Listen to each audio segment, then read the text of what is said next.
Hii maneno ya Mau. Ayayayayayaya. Now, just to remind most of you, the Mau forest is the most important water catchment area in the country called Kenya. Preserving it is so important that it affects a total of over, wait for this one, 10 million Kenyans. Now, what has happened? An evil called politics in Kenya allowed encroachment into this very important water tower area. People, families were settled there and even issued with title deeds. Now, this is not a case of environmentalists throwing us some theories, telling us 50 years from now, 100 years from now, this will happen. No, we have already seen the effect of settlement in the Mau. Water resources in far-off places as Murang'a have dried up as a result of settlement in the Mau. I have personally seen some areas in Kenya that were previously green and fertile and rich, that have now been turned into shrubs, almost a semi-desert. And I'm not kidding. Indeed, my personal view is that the number we have been given of about 10 million Kenyans affected by this water tower is not accurate. I have reason to believe that it is in fact on the low side. Bottom line, there should be no debate, there should be no discussion about restoring the Mau forest water tower. There shouldn't be. And that one is a no-brainer. However, politicians from the Rift Valley have a different view. They are talking about a line, the critical line beyond which encroachment into this important water tower should not go beyond. Their view is that anybody outside that line should be left alone. Now, common sense will tell you that this is dangerous. Leave any settlements close to that line, and in 3 or 5 years or even less, you'll be back evicting people. And in any case, for the full restoration of the Mau forest water tower to happen, you will need to use a larger area, far beyond that critical line. Rift Valley politicians want us to focus on the number of families affected. And indeed, the number is huge. 60,000 families are going to be affected in the second phase of evictions from the Mau forest, in order to free the water tower for restoration. And since this is a human settlement we're talking about, their facilities are like schools. And 10,000 children will be affected, including 1,000 children who are supposed to sit for exams towards the end of this year. In fact, many families are going to be faced with the harrowing experience of having nowhere to go. And granted, all that is very sad. However, as sad as it is, the statistics and the situation of the Mau is very clear. And there's really no other way out. It's like, for instance, somebody contracting the Ebola disease. And then, because they have this deadly infectious disease, they're isolated. And so you come up and you say, no, this is unfair. You can't isolate a human being like that. It's inhuman. It's against human rights. Which may be true. But what is the alternative? To allow them to infect other people? Now, this deadly disease is very infectious. It can infect thousands within a short time. So are you going to make the life of one person comfortable? And forget the life of thousands? No way. So it's the same situation in the Mau. It's a terrible situation, yes. But then that number, over 10 million Kenyans affected, should never leave your mind.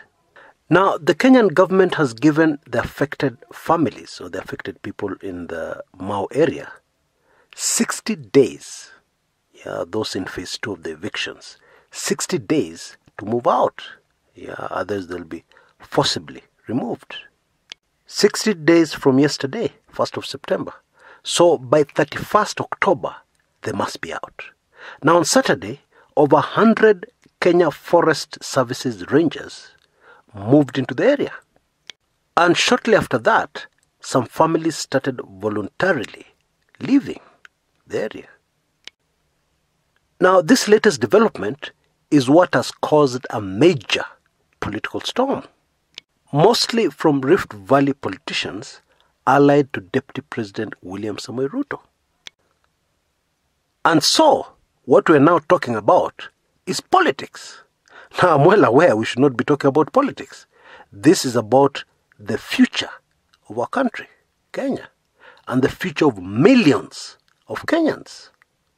There should be absolutely no politics involved. However, the truth is, the Mao is a political hot potato. And we're getting all kinds of emotional statements from Rift Valley politicians on this issue. And some of these politicians are claiming that Jubilee during their campaigns in the hotly contested 2017 elections promised the residents of Mao, vote-rich Mao, that they will not be evicted if they vote Jubilee. Voters in the region were told it is the other side that is pushing for evictions, not Jubilee. And so the choice for them was very simple. They voted almost to a man for Jubilee. Now, maybe these people should talk to retired President Daniel Arap Moi, because he once famously said, siasa ni kama kutongoza mwanamke. What the former Kenyan president meant was that politics is like seducing a woman. Yeah, you tell her all kinds of nice, sweet things. But once she's in your house, yani akiingia box, she's usually faced with a rude shock. The sweet nothings you used to whisper into her ear, the promises, all vanish into thin air. And of course, by this time, she's very heavily pregnant, with your baby. And maybe she even throws up regularly. And you as a man know very well you have immobilized her. And so you tell her, hata ukitaka kurudi kwa mama yenyu, unaweza rudi. I don't want to give the other example where people don't even have bus fare to go back to their home the next day. Because this is a family channel. So let me leave it at that. So this is what Moi was saying about politics. Yeah, you tell the voters sweet nothings, you whisper into their ears many promises, but after you're elected, watajua wajui. By the way, jokes aside, that is exactly what has been happening in Kenyan politics since independence.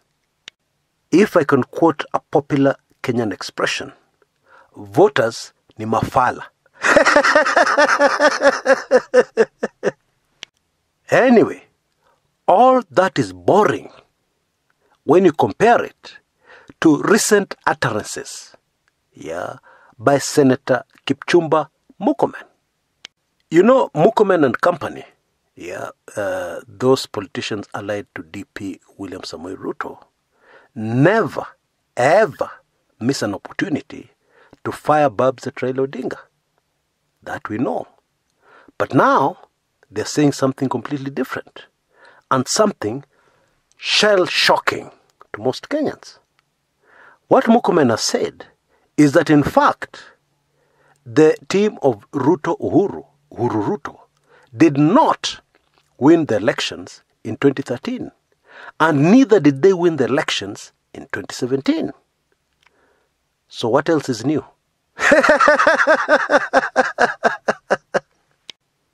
This is a strategy that the DP Ruto team has been using for a long time, hoping to provoke my feelings, if I can put it like that, from Kenyans. And interestingly, Kenyans are not buying it. Or let me put it another way. Kenyans are not boarding. We're not boarding. I'm not boarding. We're not boarding. And quite rightly so. Yeah, I believe these tactics will not work. The reason being, wale mavoters fala wamechanuka kiasi. And in any case, Murkomen is reporting himself. And is also reporting DP Ruto. And is even prepared to give us evidence of his crime, with others. He says he has the properly tallied real results of both the 2013 and 2017 presidential elections, which clearly show both those elections were won by one Raila Odinga. And of course, that has not caused the excitement or the chaos that Bwana Murkomen intended. Kenyans are just not interested.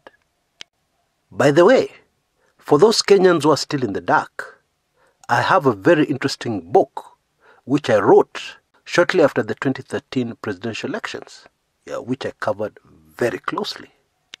The ebook is titled Mystery Monday.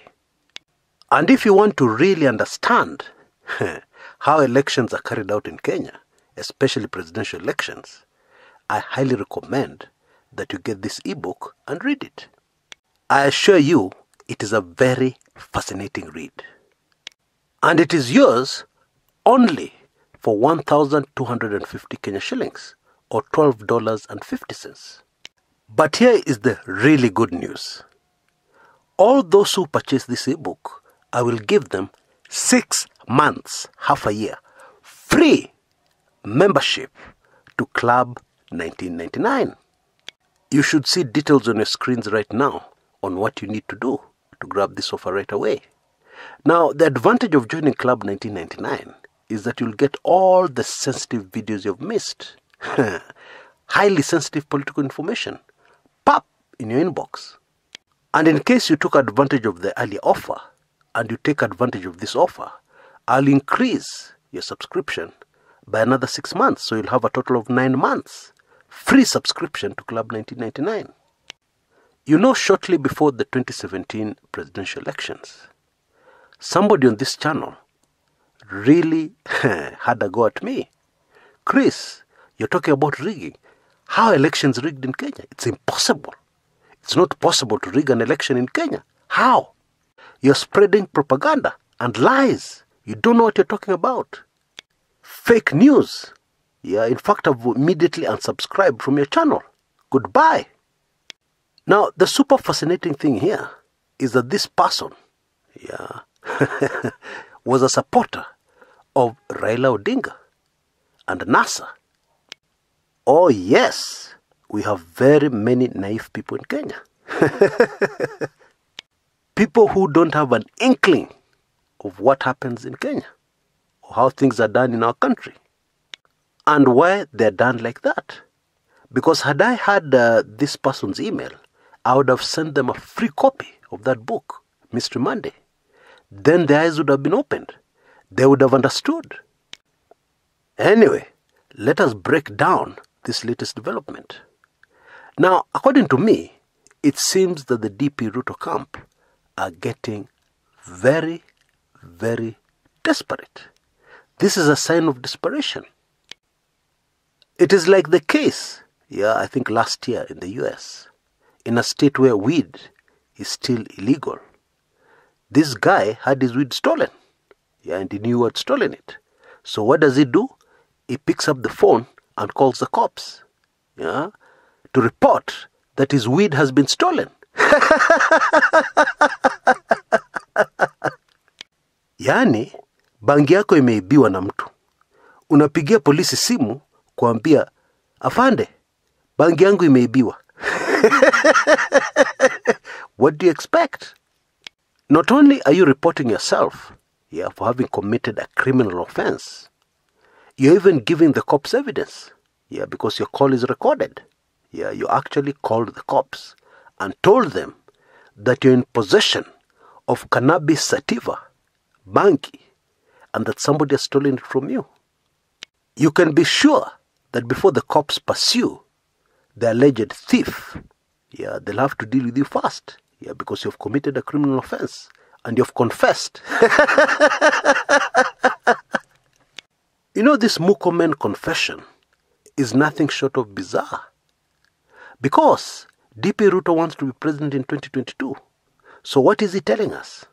He's telling us the same way he became deputy president in 2013 and 2017, he intends to use the same tactics to become president in 2022. Isn't that what he's telling us? Because, according to what Murkomen said, he has experience. Yeah, he had experience in 2013 and he had experience in 2017. And therefore, 2022, hiyo itakuwa mboga. I'm telling you, I think some people have lost it. Now, I know I'm going to get a lot of flack from DP Ruto supporters. But please, explain to me. Yeah, tell me the logic behind this. Help me understand. Explain to me as if I was a standard 2 people, step by step. And help me make some sense out of this. Because it makes absolutely zero sense to me from where I sit. And don't get me wrong, I'm not supporting electoral theft. No. Indeed, if we must change our constitution, there's only one thing we need to change. And that is, we need to introduce laws that will ensure that never again in Kenya will somebody do pap, pap, pap, pap, duly elected. Never again. Let us have free and fair elections.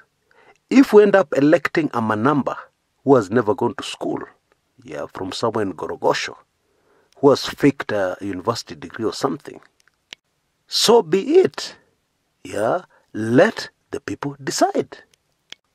Don't dare decide for the people. It's wrong. Now there's something else that Murkomen said that I've never heard said before from the Tanga team. He said they even prepared to leave Jubilee over the Mau evictions. Now to me, that is serious. And I hope Murkomen was not very serious. Why? Because that move by DP Ruto camp would cause nothing less than chaos in Kenya. Why? Because if DP Ruto and camp leave Jubilee, then there's no way the Jubilee government can remain. There will be too many parliamentary seats vacant. Parliament cannot exist. In short, chaos. And as excited as you want to get over such a development, the truth is, nobody benefits from chaos. Nobody. Especially that kind of political chaos. I said in an earlier video on this channel that the situation now is that some people are getting very desperate. And desperate people do desperate things. They act out of desperation. And this statement, this latest statement from Murkomen, has desperation written all over it. Not good for our country. Not good at all. Until next time, this is Chris Kumekucha.